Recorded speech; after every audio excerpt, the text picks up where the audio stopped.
It's February 29th, and here are the picks of the day. Today's picks will be college basketball picks, and the strategy that I'm going to use is reverse line movement, which is the easiest and most profitable betting strategy in the long term. If you haven't heard of reverse line movement before, check out the description for a quick summary, but also just keep watching because I'm going to explain exactly how it works as I go. So let's take this first game for example, with Memphis going up against East Carolina. You can see here that the game opened up at over/under 145.5 points. 75% of the public bettors chose the over and 25% chose the under. So even though a majority of the public already chose the over, the bookmakers moved the line down 2 points. This line movement almost seems backwards, almost as if the bookmakers want to entice people to continue betting on the over. Well, the reason this happens is because the sharps have money on the game.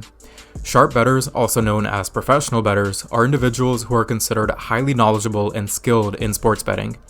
They bet larger amounts, they have a better win rate compared to the public, and the bookmakers know exactly who these individuals are. And the bookmaker will always value the sharp bettors over the public bettors. And so in this case, the reason the line moved backwards to make the over seem more appealing is because the sharps are betting on the under. And what the bookmaker will do is they'll adjust the line so that the pick that they think will lose looks as appealing as it can to the public. That's why this line was adjusted to make the over look so good. Bookmakers think that by swaying the public to the outcome that the sharps aren't betting on, and if the sharps are right, then the bookmakers only have to pay out a smaller percentage of the bettors. And so in a way, it becomes a profit move on their part. But whenever you see an instance like this, it's always best to side with the sharps. And so for this game, I would go with the under. Now that you know how reverse line movement works, I'll go through the rest of today's picks, but before I do, make sure you hit the subscribe button as I'll be bringing you reverse line movement picks 4 to 5 times a week.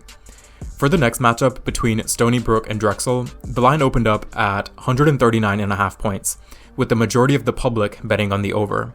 So even though the over was the majority vote, the bookmakers adjusted the line to make the over look even more appealing by moving the line down from 139.5 to 138.5.